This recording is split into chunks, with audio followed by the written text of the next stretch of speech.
Prior to beginning the activity, please be sure to review the faculty information and disclosure statements, as well as the learning objectives. After listening to the activity, complete the post-test by clicking the Earn Credit link in the episode description. Downloadable slides and resources are also available. The following presentation is copyrighted by Medscape. No use, broadcast, or recording of this presentation or any part thereof is permitted without the written authorization of Medscape. The following presentation is part of a certified educational activity provided by Medscape Education and supported by an independent educational grant from Laboratory Corporation of America.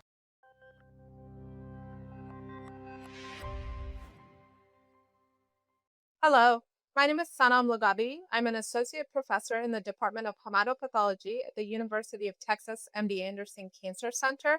Welcome to this program titled Implementing Comprehensive Genomic Profiling into Your Oncology Care Plan.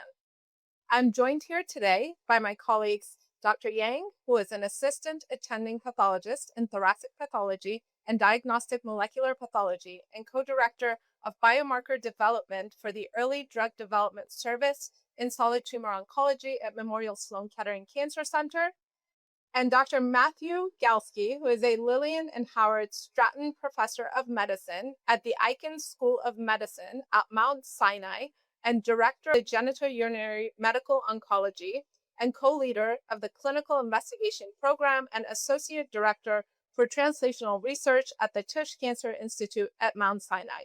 In this activity, we will discuss what comprehensive genomic profiling is, the aspects of implementing comprehensive genomic profiling, which members of the healthcare team should be involved, and finally, strategies to transcend barriers to precision-based care to ensure more people receive it. Let's start with a bird's eye view of comprehensive genomic profiling. The definition of precision medicine is customization of diagnosis, prognosis, and treatment based on molecular and genetic analysis. And in this context, what is comprehensive genomic profiling? It's the use of next-generation sequencing to analyze and evaluate numerous genes simultaneously. What does comprehensive genomic profiling detect? Well, it detects several things as implicated by the name, including genomic alterations, which include base substitutions, insertions and deletions, copy number alterations, as well as rearrangements and fusion. It detects epigenetic modifications, including DNA methylation changes, histone modifications, as well as changes in non-coding RNAs. It detects biomarkers as well, including microsatellite instability, tumor mutational burden, and homologous recombination deficiency. Now let's talk about the types and signatures that are detected by comprehensive genomic profiling. These include diagnostic biomarkers, where detection of a specific alteration may indicate an underlying tumor type. They include prognostic biomarkers for a specific tumor type, meaning they assess the risk of recurrence for a particular tumor type. And then finally, predictive of response or resistance to targeted therapies. Why is comprehensive genomic important? Perhaps Dr. Galsky, you can tell us what the benefits of comprehensive genomic profiling are. So there are several potential benefits, and a lot of those you alluded to already because they relate to the different realms of biomarker use.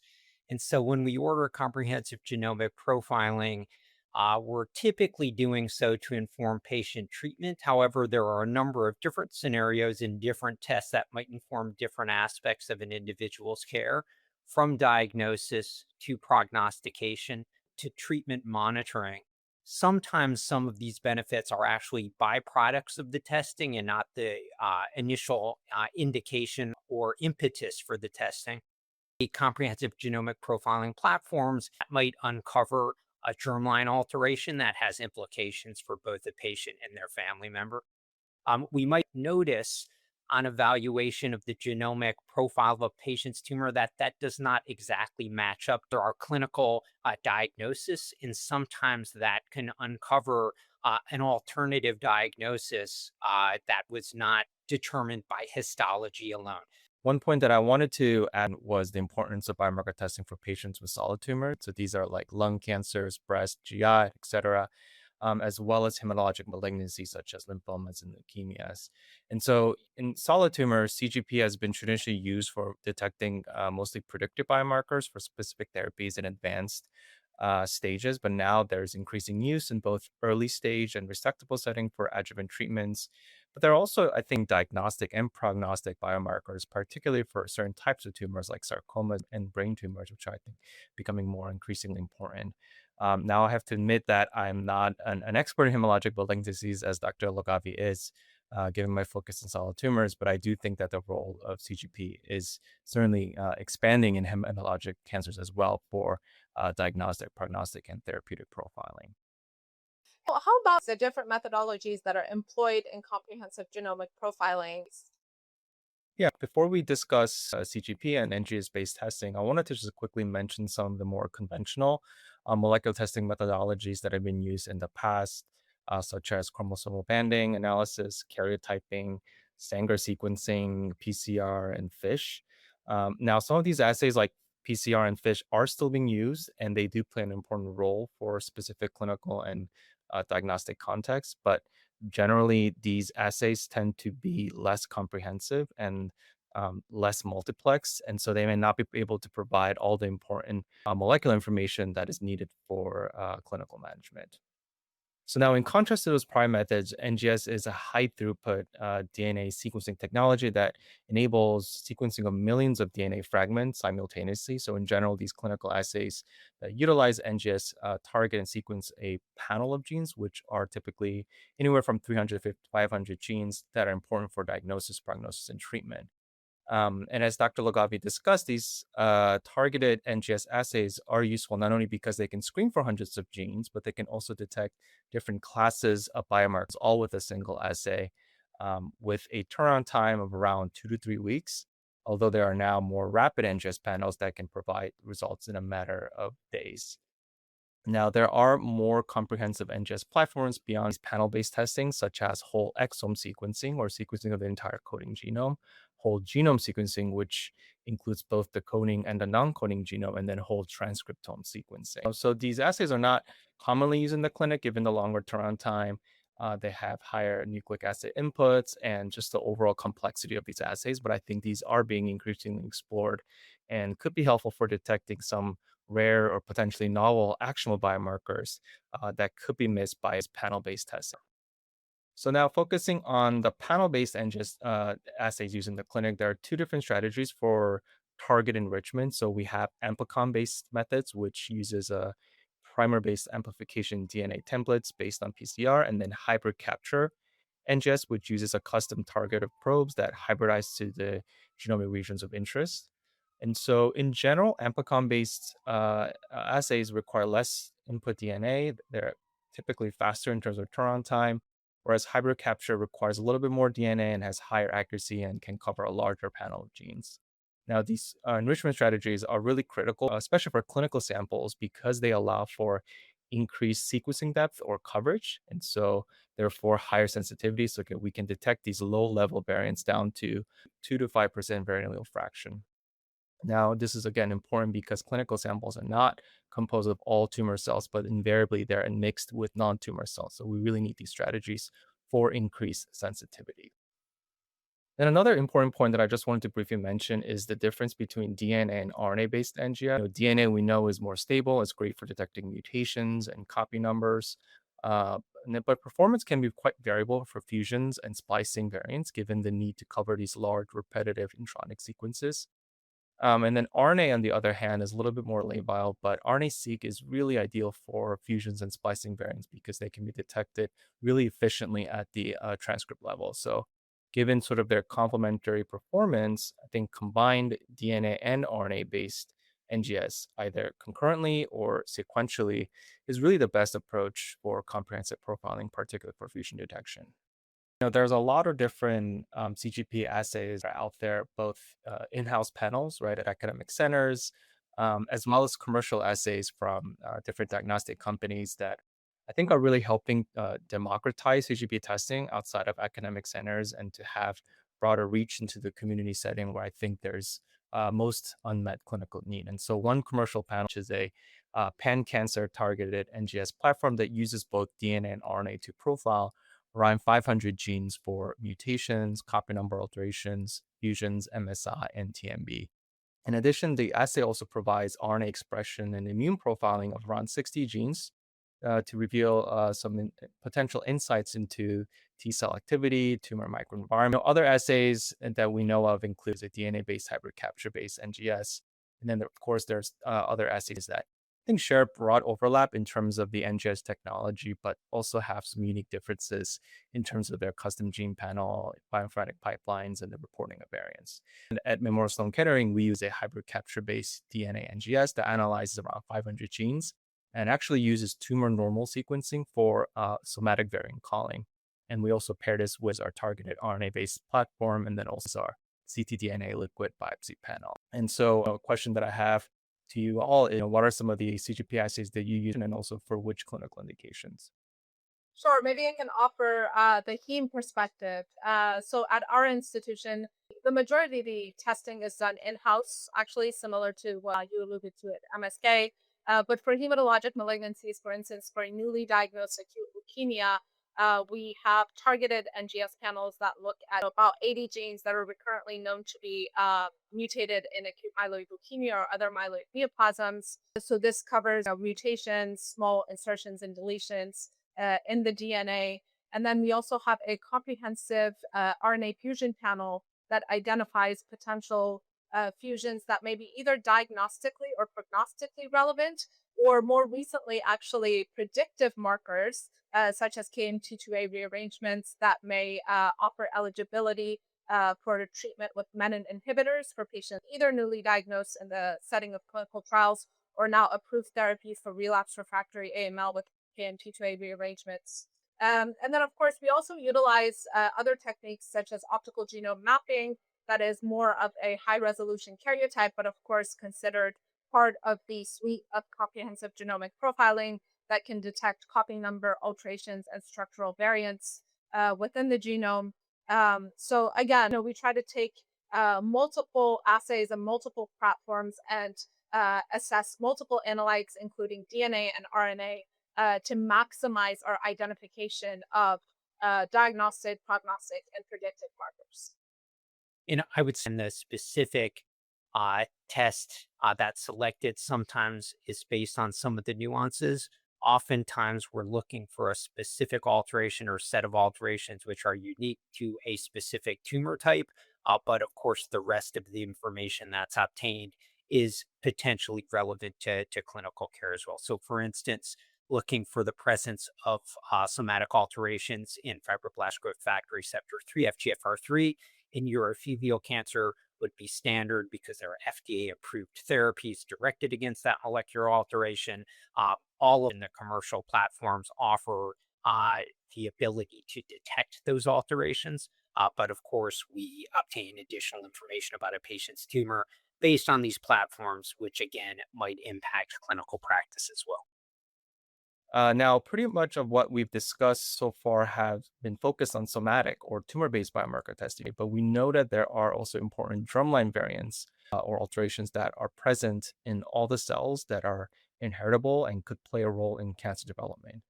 And so some examples of this include things like BRCA mutations, PP53, mutations in the mismatch repair genes and Lynch syndrome. And so the detection of these drumline variants obviously has huge implications for family counseling, planning, and then obviously cancer prevention for the patients and the family members. But these biomarkers also are now representing therapeutic targets in patients with cancer. Now, not all patients with cancer require germline testing. There are various clinical guidelines that provide really specific recommendations for germline testing in select groups of patients with specific cancer types. Thank you. Now that we've learned about the details of comprehensive genomic profiling, let's talk about implementation and how we actually conduct comprehensive genomic profiling in practice. So, Dr. Galsky, what are the ideal workflows and who should be involved in this effort of comprehensive genomic profiling? So there are multiple individuals involved, and this really starts with the patient in determining what's the appropriate test, what's the context of use, what decision is being informed, And that leads to the selection of the appropriate test, but also the selection of the appropriate tumor tissue to conduct that test. Sometimes a patient doesn't have a specimen available. They've had a small needle biopsy for diagnosis of cancer. It might not be sufficient to yield DNA to complete comprehensive genomic profiling, and that might require involvement of an interventional radiologist or a surgeon to obtain additional tissue.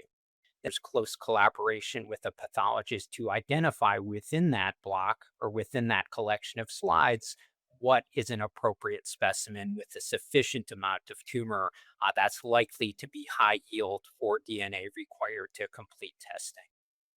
Once that's done, then the workflow really is somewhat dependent on where the testing is being done.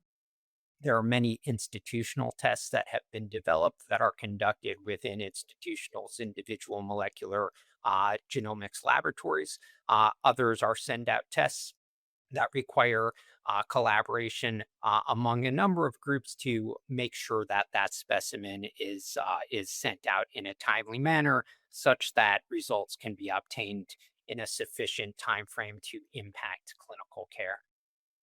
So that's the workflow in terms of the clinical piece. Then there's the workflow in terms of the testing itself, which generally involves extraction of DNA from that specimen, library preparation, generation of raw data, making sure that that data is of sufficient quality to generate results that can inform care, annotating the alterations in an individual patient's tumors to identify those alterations that are likely to be driver mutations, assessing the clinical significance of those driver alterations using a range of reference material, and then integrating all of those findings into clinical care, which is very commonly done in a multidisciplinary fashion. This testing yields an extensive report that details all of the alterations that are found, their variant allelic frequencies, and the potential clinical implications of those individual alterations based on what's known in the literature. And then clinical geneticists often become involved if there's an alteration where there's a suspicion that this might have implications for family members based on germline testing. So, most institutions, I think, discuss the results of comprehensive genomic profiling in the context of molecular tumor boards. Can you walk us through what molecular tumor boards and what a discussion usually looks like? So molecular tumor boards really are fashioned after our traditional tumor boards. So historically, this has involved medical oncologists, surgical oncologists, radiation oncologists, pathologists, radiologists to review all of the data that's been obtained and then synthesize that information to generate or treatment recommendations for an individual patient. The addition of genomic profiling information to that tumor board requires additional expertise. Oftentimes, individuals with expertise in computational biology to help interpret reports. Clinical geneticists often need to be involved as well. And this information is added to see if we can individualize treatment even more than we can based on the information that we've had historically available to make recommendations for an individual patient's care. All right. So, I think one of the most important things with respect to comprehensive genomic profiling is the timing at which comprehensive genomic profiling should be done. Obviously, the results can influence clinical management, so it's important that we do this in a timely fashion at the time of the presentation or diagnosis of metastatic or locally advanced cancer when an approved biomarker for targeted therapy is available. And this is generally agreed upon and is considered standard of practice because obviously it can lead to improved survival when earlier comprehensive genomic profiling that can identify potential therapeutic vulnerabilities. So, what are some of the things to consider before comprehensive genomic testing is actually initiated? One is, of course, to inform the patient of what comprehensive genomic profiling means and the potential consequences of unexpected or incidental findings. I think Dr. Yang really nicely touched upon this in the discussion about germline findings. And of course, allow the patients the opportunity to opt out of testing should they wish to.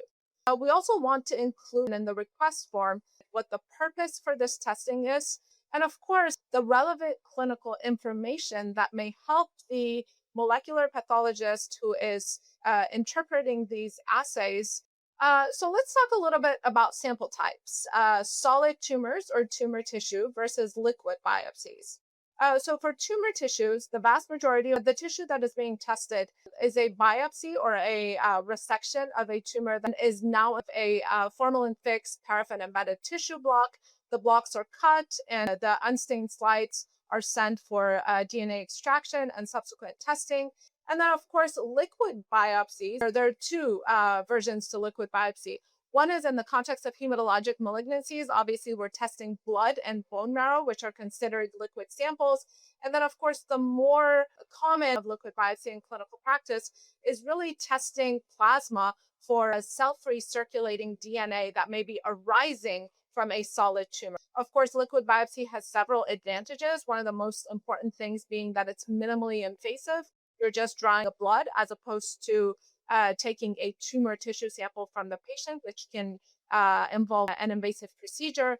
And of course, it potentially overcomes limitations of tumor tissue heterogeneity, because remember, when we're testing tumors, we are taking a very focal area of the tumor that may not necessarily be representative of the tumor in its entirety. And of course, it can be useful for particularly aggressive tumors that may have a lot of shedding of their DNAs.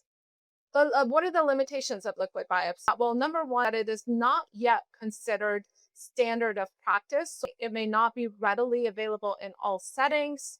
Of course, the detection depends on amounts of DNA shedding by the tumor or cell lysis. Some tumors are particularly notorious for not shedding their DNA, and so you may get false negative results, or you may not get a representation of the tumor DNA in plasma.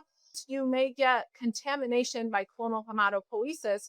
Clonal hematopoiesis, more broadly referred to as CHIP or clonal hematopoiesis of indeterminate potential, is really a result of somatic mosaicism, and it's an age-related phenomenon. If you sequence the DNA of most individuals over the age of 60, 70, or 80 years, you are going to find a clonal hematopoiesis of indeterminate potential. But of course, it is also a precursor to hematologic malignancies. So oftentimes, frank hematologic malignancies arise on the background of clonal hematopoiesis. It does have an increased frequency among patients that have other solid tumors. And of course, now there's more literature emerging that clonal hematopoiesis may actually have implications for prognosis in the setting of solid tumors as well, and to response to therapy, which means that you may detect alterations that are pathogenic in the sample that are not necessarily arising from the tumor tissue, but are coming from the leukocytes associated with clonal hematopoiesis, which is in essence considered a normal phenomenon in aging. Well, what are other variables that we should consider? For circulating tumor DNA analysis, so the pre-analytical considerations and variables include patient-specific factors that may affect circulating tumor DNA release. Sample volume can be an issue in some settings. The collection tube is important, and then storage is important, and of course, processing. In terms of analytical variables to consider, false negative results may be due to the amount of the plasma DNA that is analyzed. It depends on the sensitivity of the assay itself. And of course, you may have biological false positive results in the context of clonal hematopoiesis or even germline variants. But at times, circulating tumor DNA can have extremely high burdens that may actually be close to the variant allelic frequency of a germline variant. And then, of course, for reporting purposes, we are getting a tremendous amount of information using these assays. And it's very important to filter out the noise and really report out what is clinically important and maybe actionable. Variant allelic fractions are typically included in the report, which are a surrogate of the burden of the circulating tumor DNA. Our platforms for assessing circulating tumor DNA are often very sensitive, and they use error corrected methodologies. So the variant allele frequencies that may be detected are much lower than what we can comfortably detect with routine NGS, oftentimes going well below 1%. For some biomarkers associated with response to treatment, low variant allele frequency in circulating tumor DNA may still be clinically actionable. Let's say if you're detecting a KRAS mutation in a patient with an adenocarcinoma, that may be actionable even if it's at very low variant allele frequency. Dr. Yang, how do we best interpret these complicated and complex results, and what should be included in the reports that we're generating for these patients?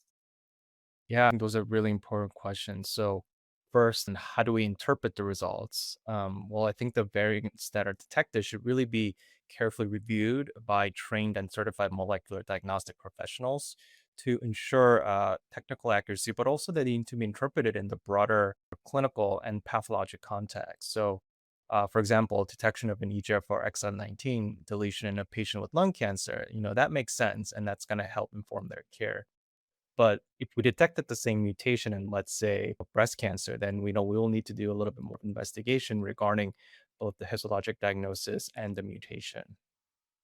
And then, zooming into the molecular biomarker reports themselves, I think this is probably the most important piece of multidisciplinary communication that we as pathologists partake in on a daily basis. But despite this, I think the feedback that we get from our clinical colleagues as well as our patients is that it's really hard to follow, that sometimes, these reports are more misleading than helpful. So I think basically in my mind, I think we're trying to balance two things. So completeness and comprehensiveness with readability and then the actionability of the report. So I think the first thing is that, we really need to get the basics and the fundamentals correct. So we need the tumor histology that was tested and some basic clinical information like age, sex, in addition to some technical information, including the assay design itself, some information about test methodology and the gene panel that was used for testing.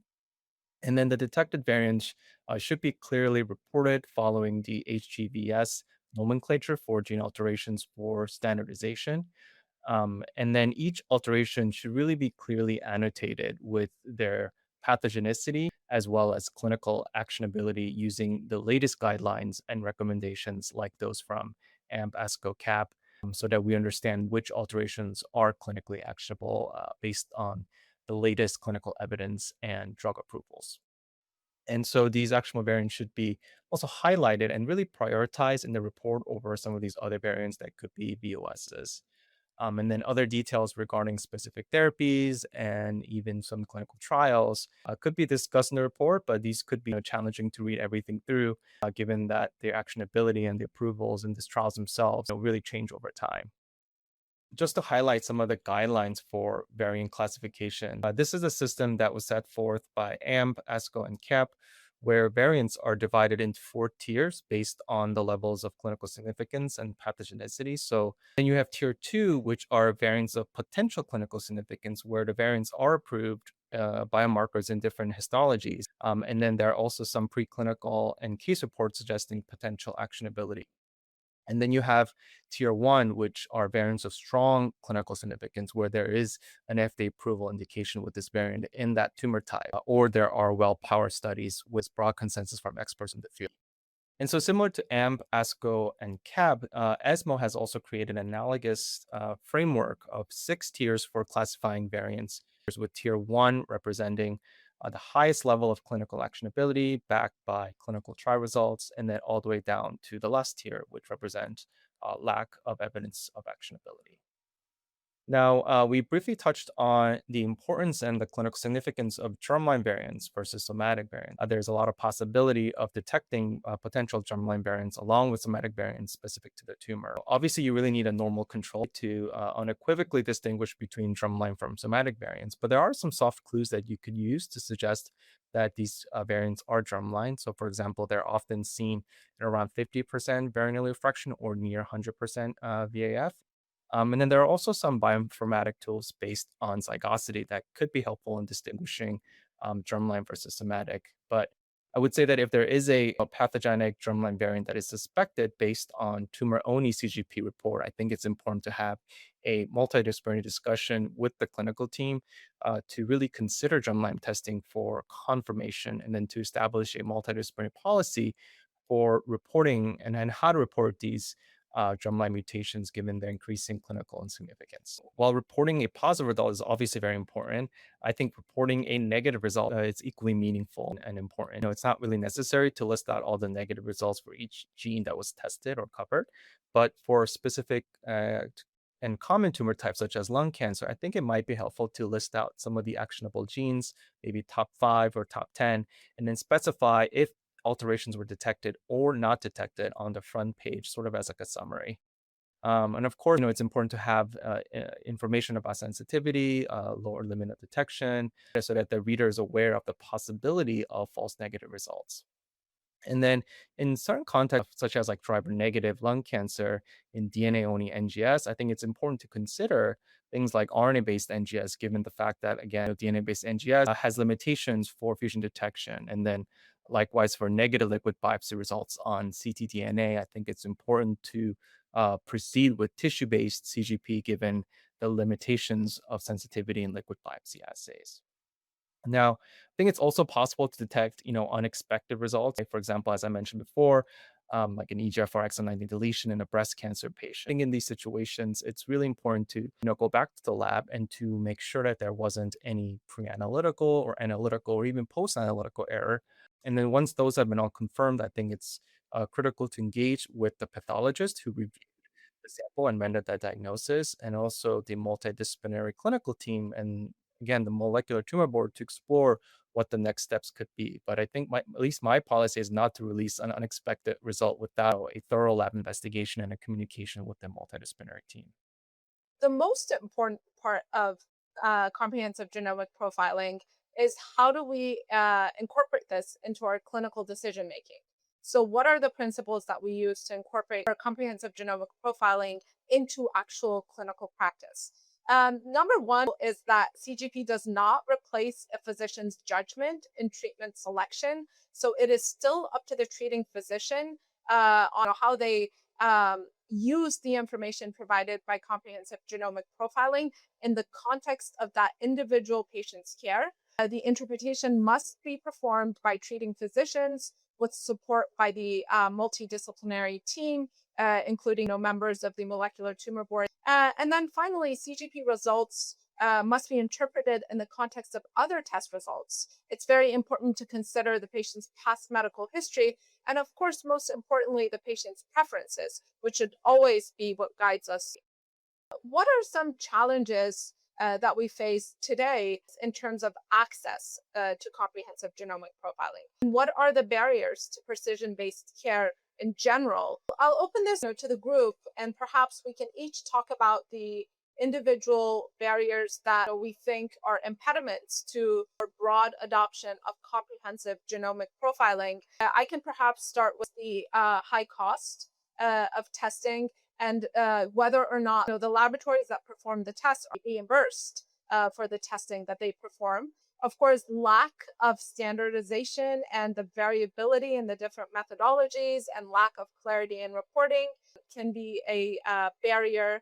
And then, choosing the size of the panel. What is the optimal panel size for routine clinical practice? And I can now perhaps ask Dr. Yang, what are some of the points that may come to your mind? Yeah, so I think you're really right on. I think another important question to ask is what provides the most sort of benefit on these patients, universal testing or specific, targeted testing on select patient groups. So a lot of us, I think, are moving towards more of a reflex testing where we as pathologists are the ones ordering CGP assays rather than waiting for a clinician order. And I think there are lots of benefits to that, given the fact that it really expands testing for all the patients. I think it also reduces potential bias where, we're not only testing never smokers or Asian populations, but we're testing everyone up front to get sort of the baseline genomic information. But then there are also some challenges associated with it, right? How do we operationalize these complex CGP assays for all patients in an effective and efficient way. And these are ongoing questions that we have, and hopefully we'll continue to optimize this workflow. Yeah, that's fantastic. Thank you. And perhaps, among us, Dr. Galsky is our patient facing expert. So, what do you think some challenges are for the patients in terms of access, and how do you think we can overcome these barriers? So I think there are some practical challenges. For instance, access to tumor tissue can be challenging when patients are diagnosed at various institutions, maybe move to a different institution to pursue care. Tracking down that tissue can be challenging, sometimes associated with delays. There are challenges in terms of implementation science related to genomic profiling that are fairly similar to implementation science challenges that we have across the board regarding cancer therapies, which is just that not everyone has guideline level care for one reason or another. And it can be something as mundane as not necessarily knowing if a patient's tumor has been profiled before, because within the electronic medical record, the reporting of such testing is siloed in a way that it's not readily available. So standardizing clinical workflows, how testing is entered into the EMR, how it's visible, having standardized workflows in terms of tracking down external tissue efficiently to facilitate testing. These are sorts of things that we do in the clinic to make sure that every patient who needs testing to inform their care actually has that testing done. Thank you. All right, so maybe we can close with some take-home points. One is the importance of comprehensive genomic profiling in personalized treatment for our patients. As we discussed, CGP identifies actionable mutations that can be targeted and are considered to be therapeutic vulnerabilities. Clinical trials and randomized studies that have shown that precision medicine increases response rates and progression-free survival in various tumor types. And then early detection and monitoring, of course, is a very important aspect throughout the course of the patient's therapy because evidence of molecular relapse of disease oftentimes precedes actual frank clinical relapse. So we are able to identify early relapses. The outcomes of these patients may be better, both because we can identify targets of therapies and because we're treating the patients while they're in better clinical conditions. And then expanded therapeutic options for when comprehensive genomic profiling may identify potential targets that may not be considered standard of care, but may be available to the patients in the setting of clinical trials or off-label therapies when other standard treatments fail, especially in the setting of advanced and rare tumors. And then, of course, cost and time efficiency, because while comprehensive genomic profiling is, of course, associated with costs, and so CGP reduces trial and error and it lowers healthcare costs and patient burden in general. So with that, I'd like to thank my colleagues, Dr. Galsky and Dr. Yang, for their great insight and the fantastic discussion. We thank the audience for your participation in this activity. Please continue on to answer the questions that follow and complete the evaluation. Thank you.